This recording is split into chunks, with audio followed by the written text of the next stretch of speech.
Saya kira itu Jogja dekat sama Bali. Oke. Menarik ini. Oke. Iya, jadi Jogja itu dekat sama Bali. iya, jadi fact juga loh, maksudnya fakta juga bahwasanya orang di Sumatera itu nggak usah kan area Bali sama Jogja gitu ya. Kayak Candi Borobudur aja kami kira itu ada di Jogja, guys. Iya, kebanyakan mikirnya gitu. Iya gitu. Jadi memang kami tuh kayak agak buta map gitu Mas. buta map. Cuman nggak semuanya. Cuman saya tuh memang inginnya awalnya di Bali. Tapi memang keahlian saya adalah saya paham teknis, Mas. Karena saya lama di advertising. Di mana produksi seperti apa, bahan-bahan kan itu sangat butuh ya di event ya. Maksudnya untuk produksi apapun ya, kayak backdrop, kayak ya gimmick-gimmick yang lain itu kan kebanyakan produksi teknis gitu kan. Nah, saya lama bergelut di situ tuh dari advertising 4 tahun itu. Jadi memang kemampuan saya itu di bidang situ, properti, kreatif dan ya kalau dibilang konsep enggak konsep besarnya Enggak lah murni gitu. konsepnya. Ya, tapi kalau untuk kreatif, layouting, ukur-ukur sama sedikit untuk rancangan anggaran biaya saya Tahu lah. tahu karena kan ada relasi juga. Kamu ngerasa kayak gitu nggak kalau di event itu ternyata melibatkan elemen yang banyak sekali? Pasti sih Mas. Event itu detail oriented dan ya berfokus apa ya? Detail gitu ya. Banyak yang terlibat di situ. Jadi mungkin teman-teman yang ngerasa kayak kalian bisa nikmati di event itu gitu. Kita sebagai pekerja event kita nggak bisa nikmati event itu, guys. Sumpah. Kita tuh ngantuk sebenarnya. Ngantuk banget. Iya. Kita tuh ngantuk karena ya di mana kita juga bisa sampai jam subuh, jam 4, jam 5 subuh tuh kita masih mikirin produksi besok itu yang mau kami hadirkan ke kalian tuh apa gitu. Kenapa? Karena satu tempatnya itu nggak umum. Medannya ya ampun. Karena kita buat event itu di tengah hutan gitu. Literally hutan, guys. Hutan dan literally.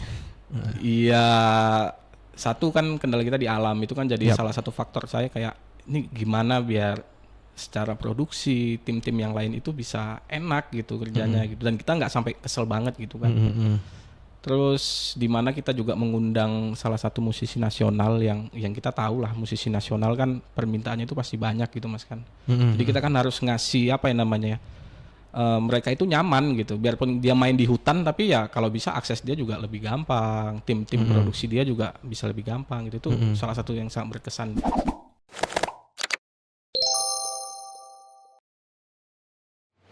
Selamat datang di Rumah Podcast bersama saya Ruben Mahendra, ex kolektif Collaboration Space Muhammad Iksan. Selamat datang di Rumah Podcast ex Selamat datang kolektif. kembali Mas. Ini sangat menyenangkan itu Mas Iksan. Tapi sebelum podcast ini dimulai, aku mau pengakuan dosa. Apa itu? Kan ada yang namanya pengakuan bilik dosa. Apa itu? Ingat gak event yang terakhir kemarin di Cangkringan? Yes. Nah, Anda tahu apa suatu hal yang saya lakukan dan sangat fatal? Apa itu Mas Ruben? Saya tidak memperhitungkan tenda di bagian depan.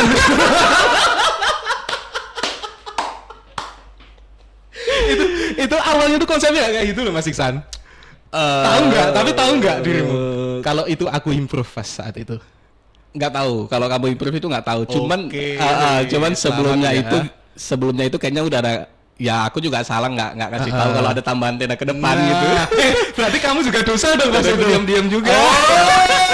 Oke, ini aku juga baru tahu ini. Iya, Saya iya. gini loh, pas emang ya kalau digambar, digambar itu emang panjang. Betul. Betul, ini digambar panjang, tapi aku tuh yang dari awalnya improve itu tak lihat dari alatku dulu. Alatku itu kok kayaknya kurang gitu. Dari kainnya, dari tendanya kok kayaknya kurang. Ini ditaruh mana gitu kan. Terus pas itu ketambahan Mas Eko itu kan bilang dinaikin sekalian yang rijinya. Oke, saatnya improve gitu. Mas, iki nek tunggahke rawangun Mas tendone. Mulai iki, mulai improve. dodolan mulai iki. Mulai improve Nah, pokoknya. improve-nya mulai keluar ini kalau nggak naik, kalau naik ini nggak bagus ini, bagusnya di dekor aja Mas. Betul. Gitu. Bang, untungnya kita kan udah tahu kan improvean kamu, gocek-gocekannya udah tahu. Wah, ini Gocek-gocekannya pasti- tahu ya. Ini alasan doang nih. Mas Ruben. Yes. Jadi Mas Iksan ini buat teman-teman yang belum tahu dia itu sebagai event organizer ya Mas Iksan. Pekerja event. Bekerja event. Bedanya apa tuh? bukan pemilik eventnya, cuman saya yang kerja di event itu gitu. Oh Mas. iya, buruh event. Iya, buruh event. Sama sih buruh event. Suatu saat jadi bos. Yo, Iya, amin. Tapi yang ngebawa ke sini gara-gara apa Mas Isan? Kan sebelumnya bukan dari orang Jogja.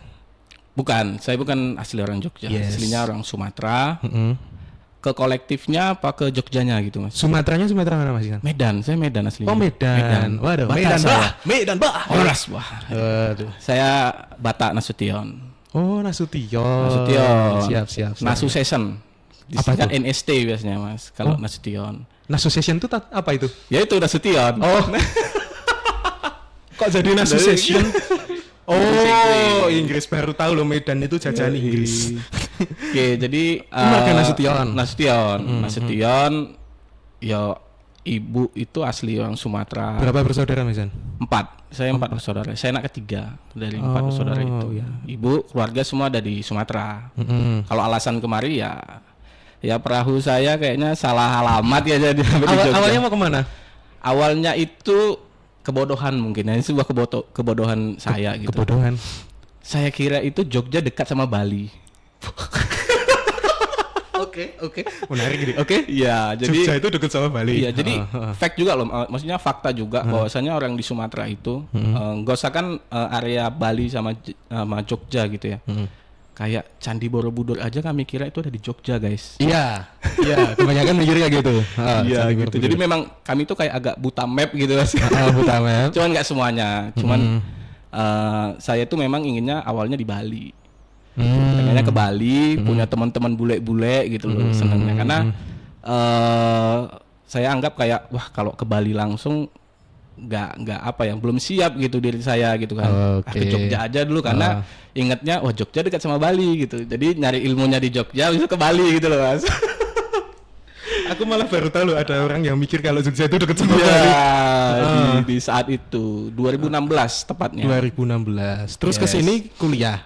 Awalnya memang mau ya udahlah saya cari kuliah di Jogja gitu karena kebetulan di keluarga kami itu nggak ada yang gimana ya, karena orang Batak tuh suka yang namanya apa ya namanya merantau mas. Orang Batak suka merantau, jadi kayak semakin jauh kita ngerantau itu kayak rasanya ada kesenangan diri sendiri gitu mas. Dan di keluarga memang nggak ada yang paling jauh itu cuma sampai Bandung.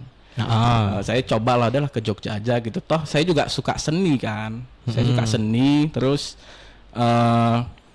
di tempat saya tuh banyak pelaku seni tuh banyak, cuman kayak tempatnya tuh nggak ada. Nah saya kira memang Bali dan Jogja itu kayak tempatnya orang kesenian lah gitu. Berkesenian. Yes, jadi saya mau ambil kuliah tuh. Awalnya mau masuk di ISI. Awalnya mau ke isi. Awalnya mau masuk di ISI tahun 2016. Terus kenapa masuk ke Amikom? Enggak, Amikom, bukan Mercubuana. Bukan tuh? Bukan. Salah data aku. Salah data. Terus maksudnya saya itu kemana? di Mercubuana. Oh iya Astaga. Mercubuana. Lama ini graduate ya? Tahun kemarin? 2022. Oh astaga salah sorry. Graduate-nya itu 2023. 2022 itu saya yudisium November. Oh yudisiumnya.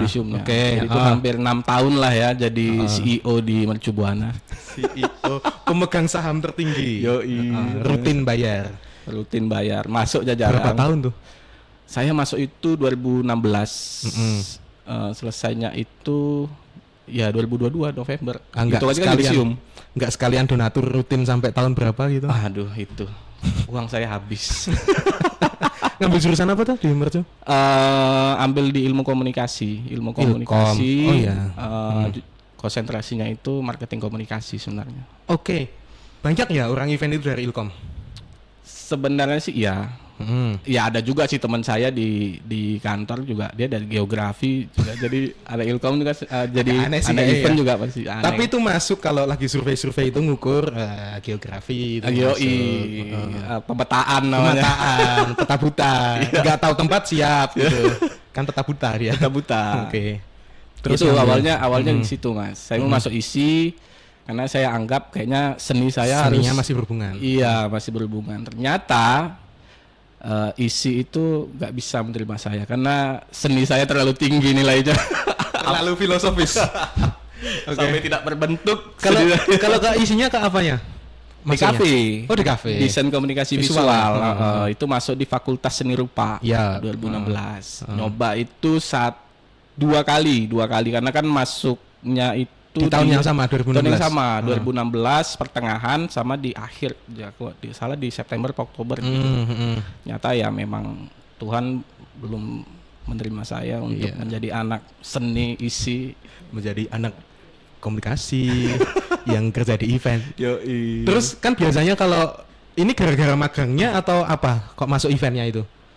Biasanya ada yang magang gara-gara ilmu komunikasi terus di event gitu atau apa, atau kenalan orang event atau gimana? Kalau basic sebenarnya saya nggak punya kemampuan untuk event sebenarnya Mas. Cuman, nah ini saya cerita lagi nih. Di 2016 setelah saya gagal di isi itu kan saya kan kehabisan dana. Mau pulang nggak bisa. Iya. Jadi mau nggak kepalang tanggung ya. Yoi. Jadi mau nggak mau survive nih di Jogja. Akhirnya saya sempat masuk di salah satu advertising outdoor di Jogja, Mas. Saya lama tuh di situ. Oh, sempet di advertising. Sempet. Saya tuh dari 2016. Jadi saya kuliah sambil kerja itu. Kuliah sambil kerja sampai 2020. Nah, di situ saya ya pekerja kasar ya di advertising, namanya advertising yang outdoor gitu ya, Mas ya. Saya itu tukang dulunya, tukang cat. Oh. Karena sebelumnya saya kan tamatnya 2013, tamat SMA. 3 tahun itu saya sempat nganggur posisi. Jadi 3 tahun itu saya nggak langsung kuliah. 3 tahunnya saya kerja sama paman. Kerja sama paman dulu. Iya, di bengkel body repair mobil. Oh, berarti malah dari kerja kasar dulu ya, awalnya? Jadi saya di situ ngedempul-dempul, gosok-gosok. Aduh, anak produksi nih kayaknya. Di situ. Jadi waktu 2016 karena ya memang nggak keterima, uang saya habis di situ. Saya lanjut untuk kerja. Ya udah kerja kasar untuk nyari batu loncatan gitu kan. Ternyata ya lanjut terus sampai 2020, dan itu juga pekerjaan pertama saya di Jogja yang membantu saya untuk hidup lah gitu selama 4 tahun. Makasih untuk Aresta namanya. Terima kasih ya sudah menyelamatkan nyawa saya. Saya kalau orang tahu itu kan gini, ada stigma juga nggak? Kalau biasanya kan rata-rata nih orang Batak, orang Medan itu kan biasanya orang hukum gitu. Betul, Mas. Kenapa malah ngambil seni? Awalnya pengennya ke sini gitu. Iya, nggak tahu ya Mas, karena mungkin karena dulu waktu di Medan itu kan saya sebenarnya suka yang namanya musik sebenarnya awalnya. Saya tuh suka musik reggae sebenarnya, Mas. Musik reggae, musik perdamaian gitu. Musik kan. cencet ya. Yes, dimana saya orang Batak kan, orang keras, tapi kena musik reggae yang peace, love and gaul. Suka gitu kan. musiknya atau suka asapnya nih? Nah itu. Nah yang mana nih? Itu yang saya bingung. Hazer maksudnya, asap hazer. Enggak, jadi memang saya suka di reggae dulunya. Reggae dimana saya suka seni ya, kan di reggae itu sebenarnya nggak jauh juga dari Vespa-Vespaan, Bob Marleyan. Jadi intuisi seni saya ya mungkinnya seneng di situ dulunya. Coba dicek luar hujan, Bo. Coba dicek. Oke. Oh ya, dari Vespa-Vespaan itu kemudian tumbuh suka seni gitu ya. Betul. Terus itu masih berlanjut sampai tahun 2020 itu, yang advertising-nya itu. Yes, sampai. Dan 2020. Itu bagian produksi yang kasar, kerja betul, kasar Mas. itu. Jadi saya itu dari tukang cat, ya buat billboard. Jadi billboard itu nanti saya ngecat tulisan segala macam kan, itu nanti ada mock up-nya ya, udah di setting dulu di komputer, terus nanti saya ngecat warna-warnanya segala macam gitu. Terus ya belajar juga di situ kan, belajarnya dari pemasangan lampu, instalasi listrik kecil-kecilan. Yap. Oke, dari yang kerja kasar kemudian jadi konseptor. Itu siapa yang ngebawa tuh? 2020 juga? Enggak, Mas. Jadi itu masih berlanjut panjang sih. 2020 selesai dari advertising. Corona kan itu 2021 kita. Nah, 2021 Corona itu sebenarnya sih nggak ada pengurangan karyawan ya dari tempat saya advertising, biarpun memang berdampak itu waktu itu karena orang kan nggak berani untuk invest kan di waktu Corona. Dan advertising kecuali kan alat medis lah. Yes, betul. Jadi kayak aduh kok udah mentok gitu menurut saya. Karena jadi mati nih di Jogja nih. Iya, enggak sih Mas. Jadi satu sisi saya kan itu udah di semester 7 apa 8 gitu ya. Karena kan saya ilmu komunikasi, ngambil marketing komunikasi, dan teman-teman kebanyakan itu bekerjanya di bidang itu. Itu tuh yang apa? Ya di marketingnya, Ya, di marketingnya. gitu segala macam. Karena kan saya tahu linear satu bidang gitu. Karena kan ibaratnya saya ngambil jurusan marketing itu pun karena dulunya kan saya kerja di advertising. Nah dulu tempat di Mercu Buana itu bukan marketing komunikasi tapi advertising namanya. Nah dan saya kira dulu di advertising itu ada namanya desain juga gitu loh mas. Nah saya kan suka yang pengennya di kafe tadi. Karena kan di kafe kan lebih terperinci advertising dulu. nih, advertising kayaknya iklan-iklan pasti ada komunikasi visualnya nih. Gitu. Tapi ternyata berbeda banget. Berbeda ternyata. Malah hitung-hitungannya kok beda ini, kuantitatif semua ini di sini. Jadi memang kehidupan saya itu banyak kesalahannya sebenarnya. Nah, akhirnya ya udah mau nggak mau ya saya juga ya bukan salah jurusan sih tapi kayak udahlah kita lanjutkan dan sampai selesai dan biarpun selesainya agak telat ya. Jadi kayak di apa namanya di angkatan saya itu saya kayaknya paling terakhir gitu. Ya nggak apa-apa kan CEO. Yoi. Oke. Kalau nggak ada anak-anak baru di Mercu Buana. Oke, setelah itu balik lagi ke eventnya. Itu gara-gara apa?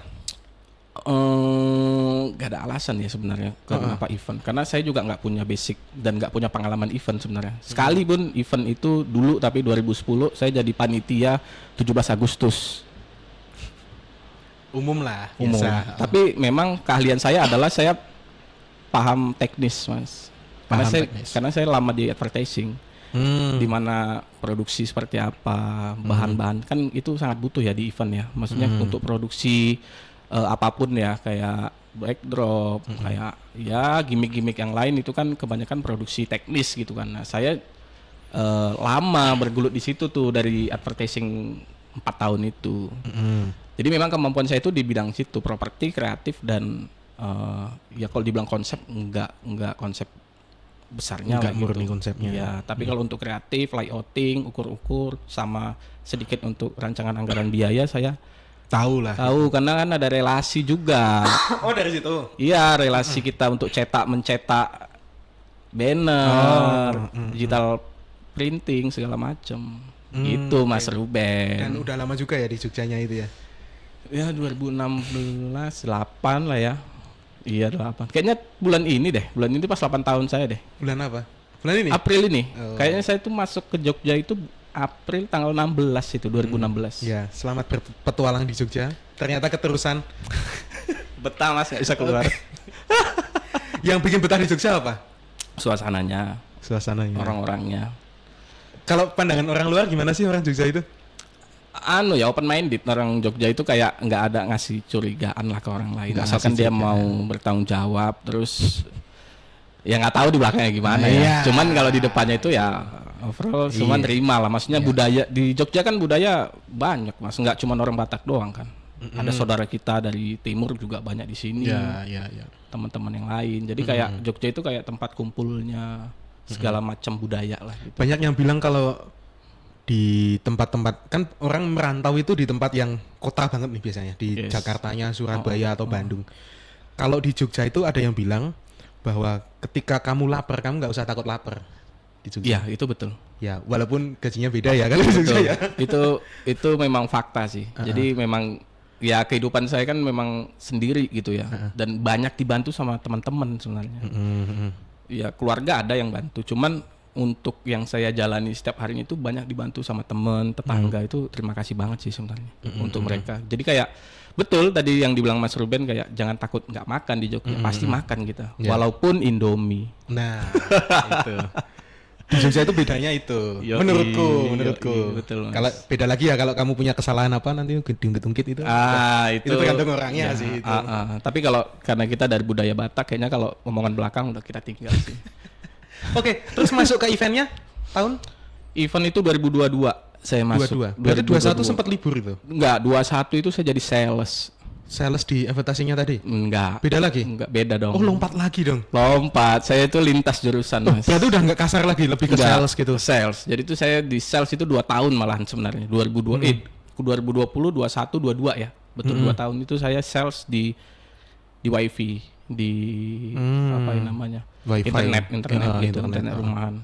Buat masang-masang wifi gitu. Betul, dan itu terbantu juga sebenarnya karena di corona waktu itu saya keluar. iya, ada Zoom meeting gitu ya. Betul Mas. Jadi memang beberapa pekerjaan saya yang saya masuk itu delalahi. Rezekinya itu memang pas di waktu yang tepat.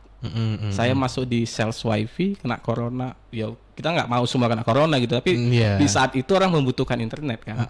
Ternyata itu membantu buat kamu betul, jalan. Mas. Gak ada yang tahu ya ternyata. Gak ada yang tahu itu ternyata buat itu gitu. Iya betul. Itu nggak ada yang tahu sebenarnya. Terus 2022 after corona saya masuk di event kan, dan saat ini kita lihat event lagi booming kan, maksudnya itu enggak waktu corona kan memang event mati itu gitu kan, maksudnya ya ada rame banget sih event itu setelah corona asli bahkan kayak orang pada balas dendam. Iya, banyak beberapa itu loh promotor yang ketangkep itu, betul, botong-botong bodong itu di Jogja daya konsumsinya tinggi di konser gitu. Betul. Aku tuh pernah dengar omongan guru akuntansiku. Apa tuh? Waduh, anak IPS ya nih, ketahuan kalau bodoh tidak bisa masuk IPA gitu kan. Beliau tuh sempat ngomong kalau salah satu pekerjaan yang paling rumit itu adalah event organizer. Soalnya apa? Di event itu melibatkan orang banyak. Kan termasuk yang kamu lakuin tadi. Bahkan ketika kamu ternyata diproduksi jadi kenal orang produksi, di media lebih ke digitalnya itu ya, ada Zoom meeting dan lain-lain, internet itu nanti juga masuk di eventmu. Kamu ngerasa kayak gitu nggak? Kalau di event itu ternyata melibatkan elemen yang banyak sekali. Pasti sih Mas. Event itu detail oriented dan ya berfokus apa ya? Detail gitu ya, banyak yang terlibat di situ. Jadi mungkin teman-teman yang ngerasa kayak kalian bisa nikmati di event itu gitu. Kita sebagai pekerja event kita nggak bisa nikmati event itu guys, sumpah. Kita tuh ngantuk sebenarnya. Ngantuk banget. Iya. Kita tuh ngantuk karena ya di mana kita juga bisa sampai jam subuh, jam 4, jam 5 subuh tuh kita masih mikirin produksi besok itu yang mau kami hadirkan ke kalian tuh apa gitu. Dan kalian bisa aja nanti banyak komen segala macam eventnya jelek tapi gara-gara kamu masuk event kan termasuk besok kan kamu menonton konser gitu kan. Pasti kamu nggak bakal istilahnya mengkritik habis-habisan suatu event. Pasti tahu. Pasti. Iya, itu capek deh kayaknya. Pasti. Ngapain mengkritik gitu kan. Ada yang unik sih Mas Ruben. Saya tuh kalau datang ke event, salah satu yang bikin saya tertarik adalah melihat hasil produksi mereka. Iya, ya, kacamatanya di situ kan. Iya, jadi saya masuk tuh kayak, ini gate-nya bagus ya, bentuk keseniannya bagus. Kayak kemarin tuh saya sempet main ke Ngayog Jazz. Ya. Mereka kan banyak pakai kesenian tradisional yang ada di wilayah itu kan Mas, ya, pembuatan gate. Yang tahun berapa? Yang tahun kemarin. Oh, tahun kemarin. Iya, yang di Godean. Kalau guruku ini ada juga loh yang ikut Ngayog Jazz. Tahun berapa kamu masuk?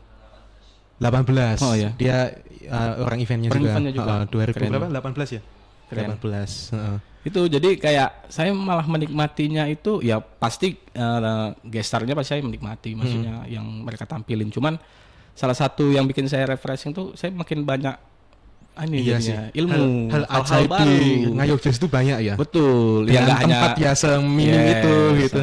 Yang nggak hanya Ngayog Jazz aja sih, banyak event-event yang bagus-bagus banget di Jogja gitu. Tapi menurut saya hal-hal yang kecil seperti itu, detail-detail itu tetap harus saya refresh ke pikiran saya gitu. Karena ya kita mau buat event kan harus ada ide gitu kan. Ya terlepas dari konsep gitu, ide awalnya mau apa gitu. Kalau yang tahun kemarin berapa panggung tuh Ngayog Jazz? 4 atau 5 gitu ya. Iya. Oh iya. 4 atau 5 gitu. Dengan konsep yang sama, masih di sawah-sawah gitu. Di kampung. Ya di kampung. Karena mereka kan tetap kayaknya memang menaikkan kampung-kampung wisata wisata gitu ya. Dulu itu aku sempet datang yang 2000 berapa ya? 19 apa ya? Yang di Godean itu tahun berapa? 19 ya. Itu nonton festivalis. Kan panggungnya ada 6 apa ya itu? Masuk sawah. Festivalis itu yang panggungnya agak gede itu, tapi backgroundnya rumah gitu, terus ada gentengnya gitu. Nggak dikasih festivalis itu ya? Nggak dikasih backdrop atau apa itu nggak dikasih, bener-bener nggak dikasih. Terus yang unik itu pas aku datang kan Farid itu naik loh itu, Farid Steffi itu loh vokalisnya itu. Intinya kan dia bilang kalau yang mau mosing, yang mau joget-joget silahkan keluar dulu. Saya tuh yang unik ini kalau di Ngayog Jazz kan yang nonton itu macem-macem. Betul. Ada ibu-ibu. Betul, semua kalangan. Sampingku ini loh, ada orang bawa pacul. Asli.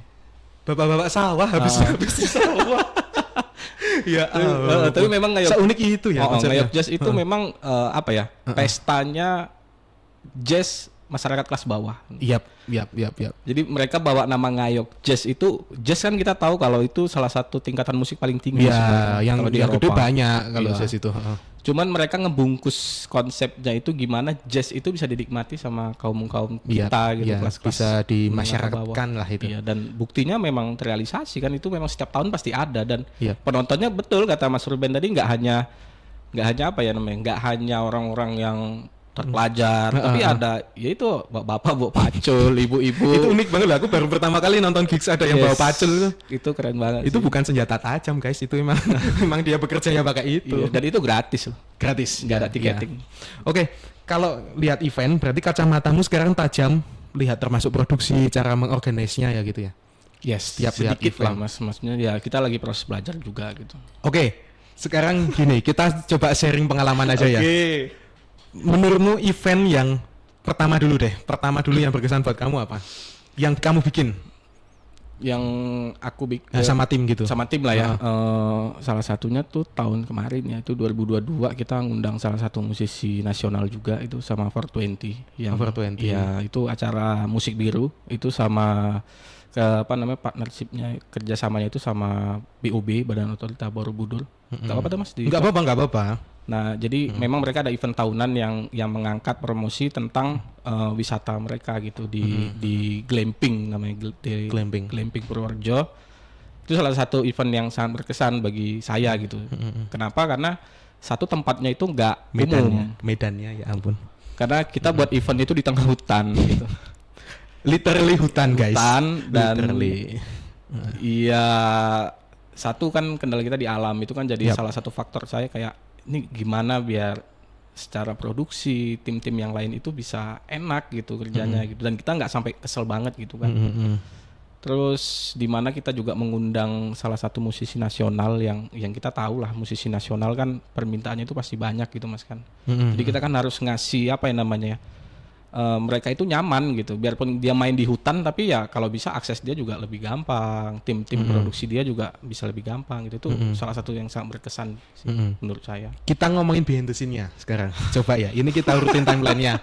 Aku itu apa ya, ada event lain apa ya setelah itu. Jadi aku itu ikut yang surveinya. Yang itu kita sempet di suatu gubuk gitu yang ada satu pemanas. Ya ampun, aku tuh berkesan banget ya pas itu ya. Dingin banget, Sumpah. dingin kabut. Ya Sore-sore itu mau ya. malam. Bikin api unggun itu kepake kalau pramuka. Yes. Kepake banget itu pas itu Yes. bikin kopi itu panas, gimana caranya manasin badan gitu. Itu kan bener-bener tak ukur itu San, pas jalannya ternyata sepanjang itu, seberat itu medannya. Betul. Nah itu pas itu aku ada tanggungan event lain, terus yang eksekusi kamu ya. Iya, betul. Nah itu dengan medan seperti itu gimana? Termasuk itu ya, yang termasuk alat-alat itu kan datangnya pakai jeep dan lain-lain. Itu berlangsungnya gimana? Soalnya aku nggak tahu secara pelaksanaannya di hari dan katanya ini ada perpindahan alat itu, gosipnya itu bener apa enggak? Itu betul. Jadi sebenarnya kita udah sempat komunikasi sama pihak ini kan, karena kita kendalanya ada di ini ya, di tim sound engineeringnya yang ada di musisi nasional itu. Jadi kayak awalnya itu mereka pasti nanya venue-nya di mana gitu. Yes, kami bilang ini venue-nya ada di hutan, di glamping gitu, suasana alam gitu dan segala macam. Memang nggak spesifik untuk untuk loading barangnya seperti apa tuh.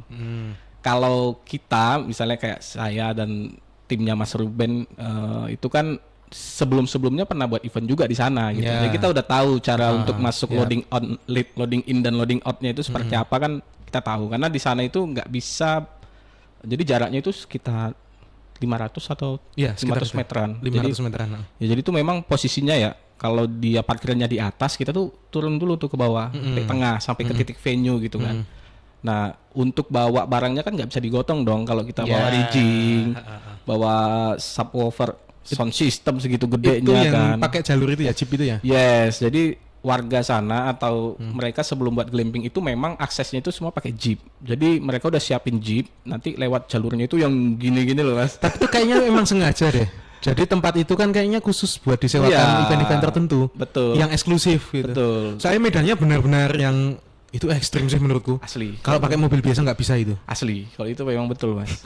Jadi memang jalur loadingnya itu pun dibuat untuk jalurnya jeep pariwisata. Jadi memang harus seperti itu medannya. Karena kalau jeep kita lurus ya itu bukan naik jeep kan. Jadi memang seperti itulah. Nah, jadi satu ketika H-1 itu tim sound engineering-nya pasti datang duluan kan. Dan angin mereka lihat wow kok seperti surprise gitu ya. Iya, dan itu sempat koordinasi lama sih. Saya juga ngasih apa ya? Ngasih masukan lah. Itu bagian apanya tuh yang jadi kendala itu? Barang-barang mereka pastinya, Mas. Karena kan mereka pasti bawa barang-barang sendiri kan gitu. Entah itu mixer, tahu apa gitu, alat elektronik mereka, alat band mereka gitu kan. Nah, jadi mereka kayak lihat, waduh Mas, kayak gini kita takut ya pokoknya, mau minta aja digotong gitu loh. Iya, kalau misalnya memang pun di hari itu dia nggak mau pakai jeep, ya kita harus tambah tenaga untuk gotongin itu guys. Itu jalurnya muter lagi loh kalau digotong tuh. Terus betul. jadinya digotong? Enggak, tetap pakai jeep. Mau nggak mau, karena ya kita kasih kotor juga ya. Iya, karena kan kita ngasih beberapa pengalaman juga event sebelumnya di sana, dan ya sebelum mereka masuk kan otomatis barang-barang kita udah naik semua kan di sana di venue kan. Jadi kan kita bisa ngasih tahu nih loh Pak, barang kita di venue aja aman gitu. Tapi untuk akses tamu beda lagi ya itu ya? Akses tamu sama sebenarnya, satu jalur sama? semua, iya. Oh, tapi beda sama jeepnya? Beda, karena jeepnya kan jalurnya itu becek ya, maksudnya bener-bener.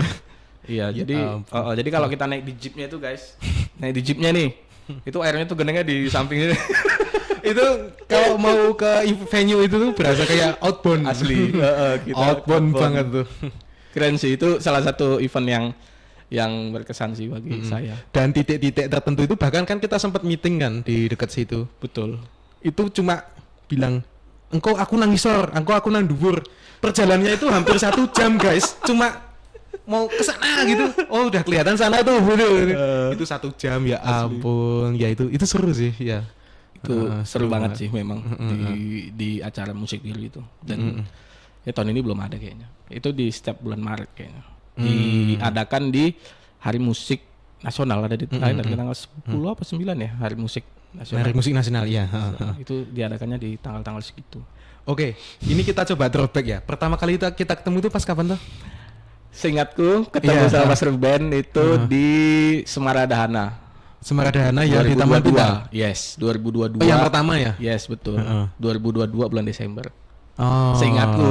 Iya. Seingatku di situ, karena sebelumnya saya kan masuknya itu di bulan September, Boy. September itu ada event juga di Ngampilan. Itu after coronanya itu bulan apa tuh, San? Gerak event itu?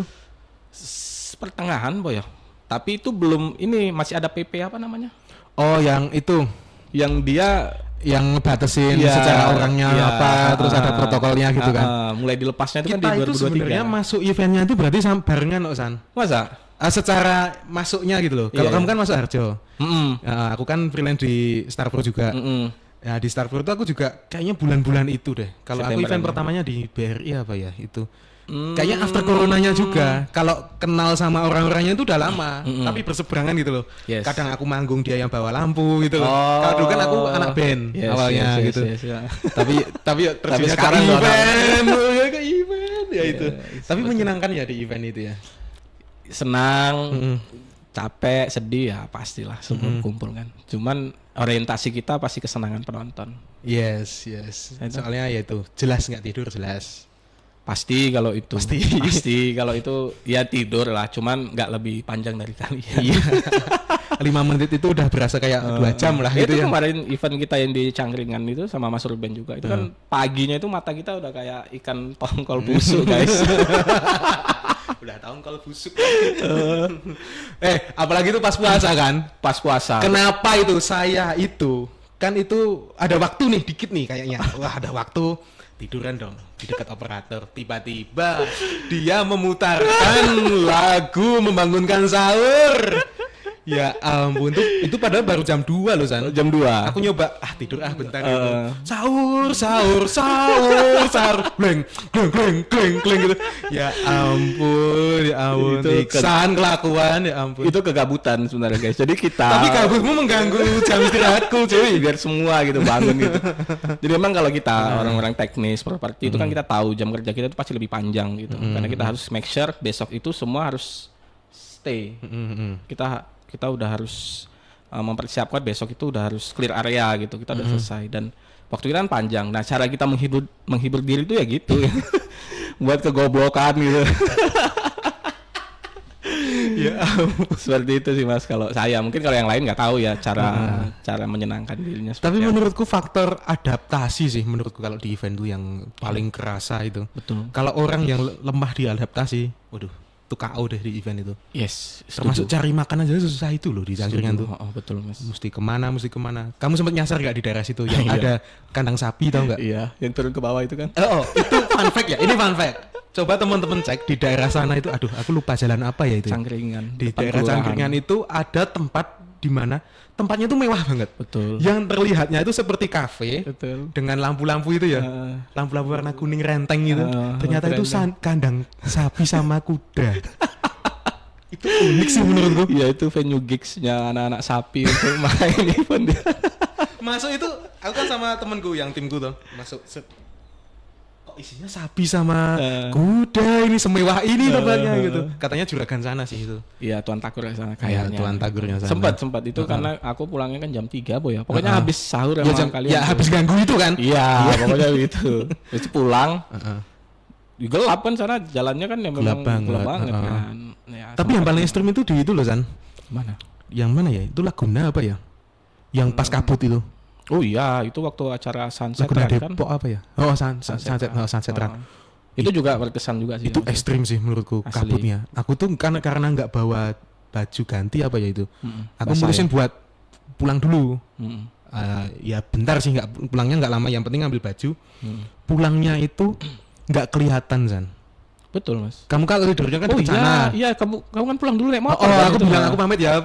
Pamit dulu. Iya, tahu. Aku tuh cuma modal. Ya jalan sih sebenarnya hafal ya.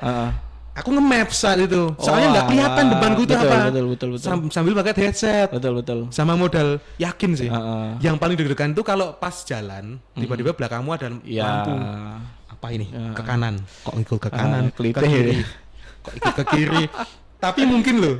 Dia itu juga mikir hal yang sama. Ya, bisa gitu jadi. Kan? Bisa jadi. Itu. Takut dia melewatin kamu kan. Kira kamu kelitih ya. Adaptasi.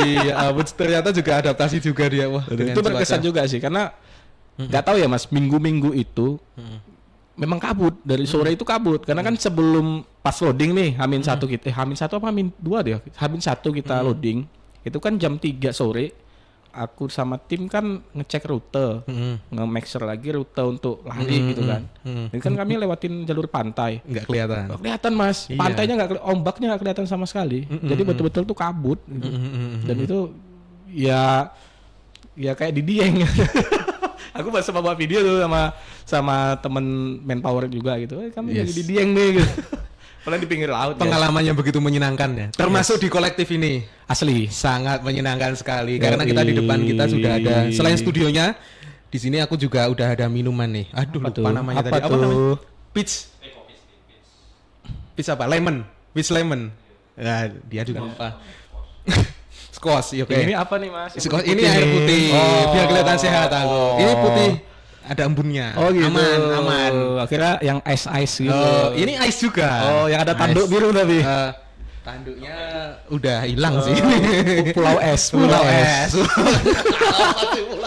Iceland. Itu kan kalau di event. Anda tidak mau jujur Anda. Itu termasuk ini mojito apa ya? Oh ya, ini minuman dari kolektif yang tadi aku rasa juga enak banget. Yes. Minum dulu ya Mas ya? Iya, minum dulu. ASM. Ini asem sih.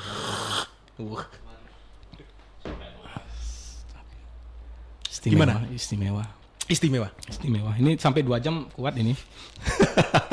Termasuk tempatnya juga ya. Jadi buat teman-teman, Mas Iksan tadi juga sempat tak obrolin kalau mau buat konten podcast bisa banget di sini. Iya, ini tempatnya proper banget sih Mas untuk podcast. Ya. Teman-teman mungkin yang mau main ke kolektif bisa langsung datang aja nanti. Ya, nggak repot toh. Nggak di repot, sini. nggak Iya. ada tiketing juga. Dan juga parkir. Itu kalau Mas Isan kan biasanya tadi tak tanyain terakhir bikin konten podcast kapan, tapi belum pernah tag kayak gini ya. Belum pernah. Ini Saya first belum time pernah. ya? Ini Kalau first time saya. Biasanya sama- ngelola orang. Yes, betul. Jadi ini eksklusif untuk masuk ke band sebenarnya. Iya, biasanya nggak biasanya sih, tapi pernah beberapa kali itu boleh saya jelasin nggak? Nggak, boleh jelasin aja. Saya itu kan ada teman gitu. Ya saya juga tinggal sih sama mereka itu ada organisasi di film dokumenter gitu teman-teman. Dia sama juga yang multimedia gitu. Namanya Di Balik Bingkai. Mungkin teman-teman bisa lihat YouTube-nya. Iya. Nilai promosi.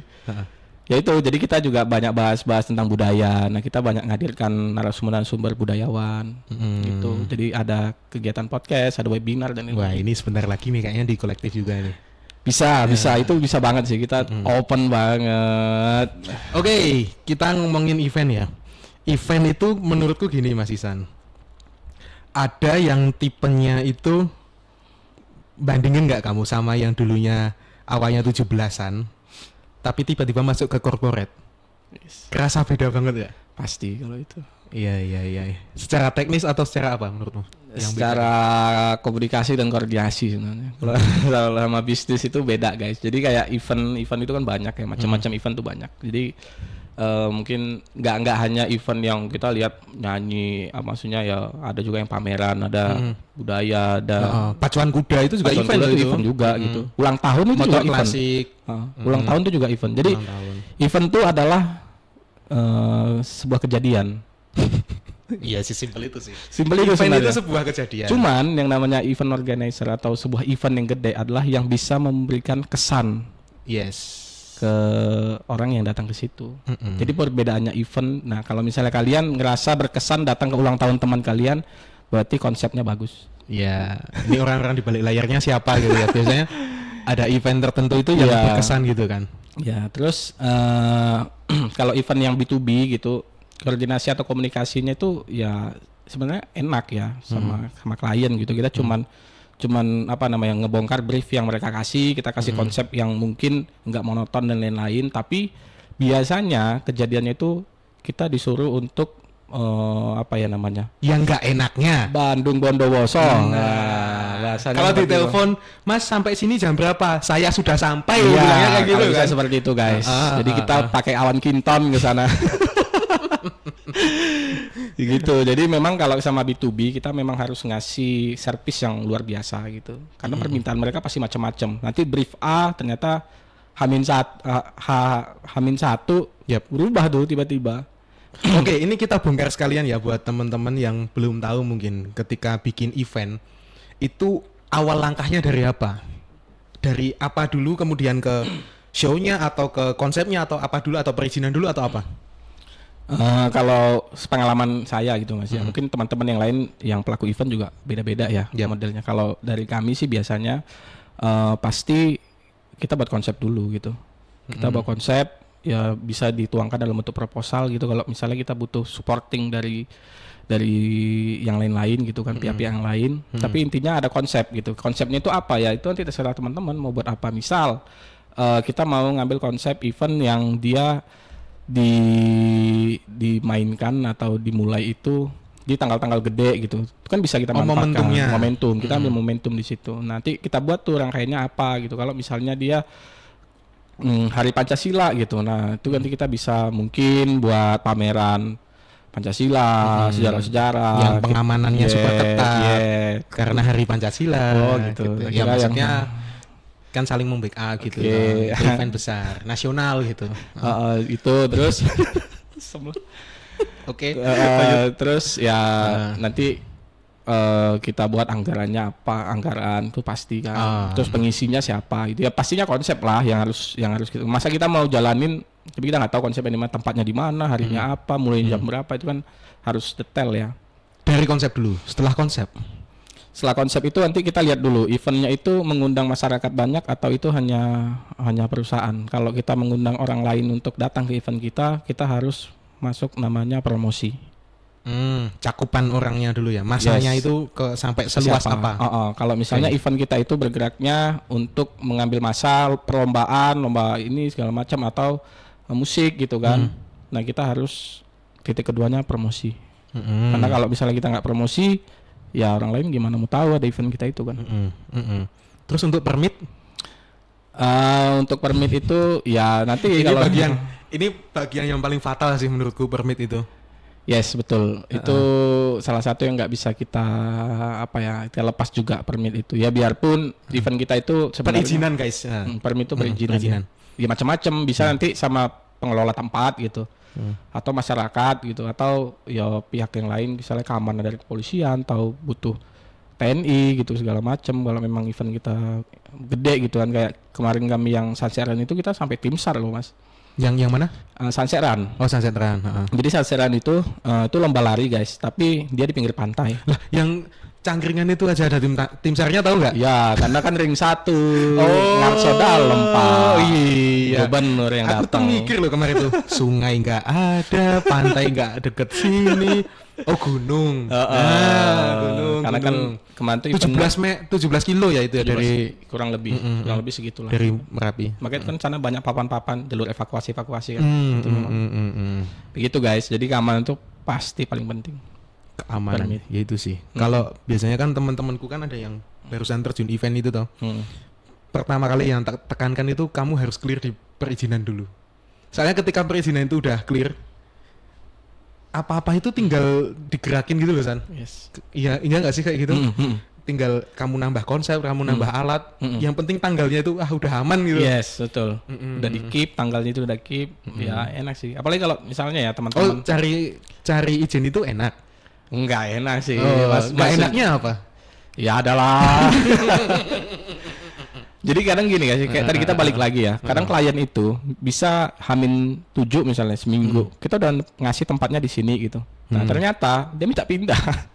Bisa banget. Bisa banget, karena kan ya kecuali itu event yang memang kita create sendiri gitu ya. Yang pakai dana kita gitu kan dan dapat sponsor yang lain. Cuman kalau ternyata event ini punya eventnya orang lain, maksudnya klien yang mau kita nyelenggarain dari IO gitu kan. Dan mereka tuh bisa nanti tiba-tiba ternyata karena ABS ya, asal Bapak senang, Bapak atasnya itu nggak suka. Hashtag asal Bapak senang. Yes, nah mau nggak mau kan pindah tempat. Nah, sedangkan proses perizinan itu kan yang bisa diterima ya, ini sepengalaman saya itu H-7 kalau di Polsek. Kan ada jam kerja. Betul. Jadi kalau misalnya lebih dari H-7 bisa juga masuk sebenarnya perizinan itu. Cuman ya kita lihat dulu jangkauan eventnya gede atau enggak, banyak masa enggak. Kalau banyak masa ya itu jadi ribet juga tim keamanannya kan. Kayak gitu sih. Salah satu event yang menurutku sangat menantang ini. Itu ada cakupan masa nasional gitu Tosan. 2 hari perizinan tuh bayangin.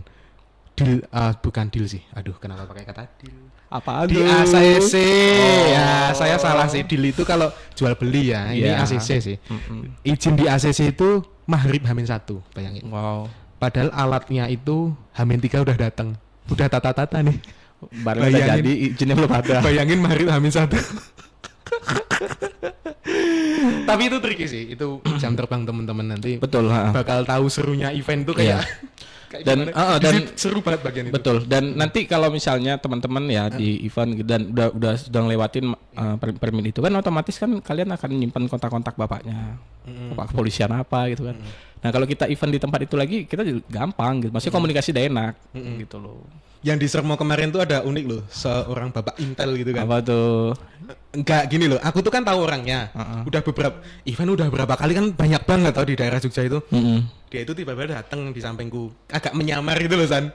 Mas, bisa lihat randonnya nggak? Saya foto gitu kan. Bapak itu nggak usah pura-pura, saya tahu Bapak Intel. Oh iya Mas, kok tahu Mas? Saya tuh punya nomornya jenengan di sini. Dia itu sambil mengedap-ngedap itu loh San. Oh ya Mas, oke Mas. Nah gitu.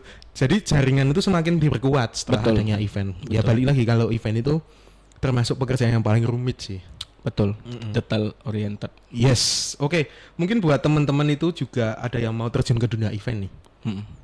Apa ada tips tertentu nggak yang pengen disampaikan kalau kamu mau memulai event harus mulai dari mana nih? Oke. Sebenarnya event itu semua pasti belajar ya. Karena dia bakalan belajarnya itu di lapangan. Jadi semakin banyak jam terbang teman-teman ngikutin sebuah event, ya nggak usah masuk ke dalam IO-nya intinya gitu, tapi bisa jadi manpower dulu gitu, atau apa ya bahasanya, freelancer gitu. Itu nggak apa-apa, itu dijalanin aja. Jadi kita lebih tahu kan kendala-kendala di lapangan segala macam. Cuman yang harus ditekankan adalah satu kemauan mau belajar. Yang kedua tuh attitude pasti. Attitude itu pasti. Jadi kita nggak perlu banyak pengalaman dulu baru masuk ke IO gitu, nggak gitu. Jadi teman-teman semua bisa banget untuk masuk ke IO biarpun fresh graduate menurut saya. Itu masih. Yang penting itu mau belajar, attitude-nya ada, dan itu aja sih menurut saya. Karena saya juga nggak ada bekal IO sebelumnya kan, saya cuma teknis doang gitu kan. Gitu. Ya bahkan menurutku pelajar pun udah bisa belajar sih kalau ikut OSIS gitu kan. Iya. Biasanya ngadain pensi, prom night gitu. Betul. Ya kayak gitu, yang dirasain di IO tuh seperti itu. Cuman bedanya adalah kalau di event kalian yang di sekolah gitu kan, ya rangkumannya sekolah gitu ya. Kalau misalnya kita yang udah dapat kliennya B2B, bawa sebuah perusahaan, otomatis kan tanggung jawabnya lebih gede lagi tuh kan. Iya, karena mereka kan punya ekspektasi yang gede gitu kan. Kita gimana nyampein ekspektasi mereka tuh. Yes, mewujudkan keinginan mereka. Biarpun permintaannya aneh-aneh. Biarpun ya wujudnya itu nggak seperti mereka banget lah yang mereka harapkan gitu. Tapi permintaan paling aneh apa, San? Dari apa nih? Klien apa tuh? Ya dari kliennya biasanya kan ada yang minta aneh itu apa menurutmu, yang aduh kok mesti diwujudin gitu. Kalau permintaan yang ini banget, ada. Ya beberapa lah klien-klien gede itu biasanya H-2, H-1 kan. Awalnya nih event webinar gitu ya. Maksudnya cuman event yang diundang gitu loh. Sebelumnya ini nggak ada item ini untuk gimmick mereka, misalnya kasih goodie bag atau apa kan. Ternyata H-1 suruh nyari guys, goodie bag tengah malam. Oh kemarin juga ada tuh, udah habis gladi resik segala macem, tiba-tiba jam 11, jam 12 malam minta nyariin bendera guys. Pusing ini nyari bendera, ngetain pintu. Itu ada acara kemarin di Marriott. Jadi jam 11 malam itu. Habis gladi resik, runru udah selesai segala macam, tiba-tiba ngide. Ini nggak ada bendera maksudnya. Kalau satu mungkin kita bisa minjem dari rumah temen ya. Bendera apa itu? Bendera merah putih. Yang harus ada protokolernya kan gitu. Ada foto presiden di backdrop belakang kan. Oh, yang bendera gitu. Bendera kan sampingnya. Nah, kalau satu nggak masalah. Tengah malam. Mintanya 8. Sama itu yang kursi 1000. Asli kalau itu. Itu sangat berkesan sih itu menurutku. Sih. Tapi aku kesel sih sama musik itu, Mas. Apa? Sumpah. Itu udah ngaku ya kan. Acara Halun tahun kemarin guys, sebenarnya itu aku kesel Mas Ruben. Kenapa?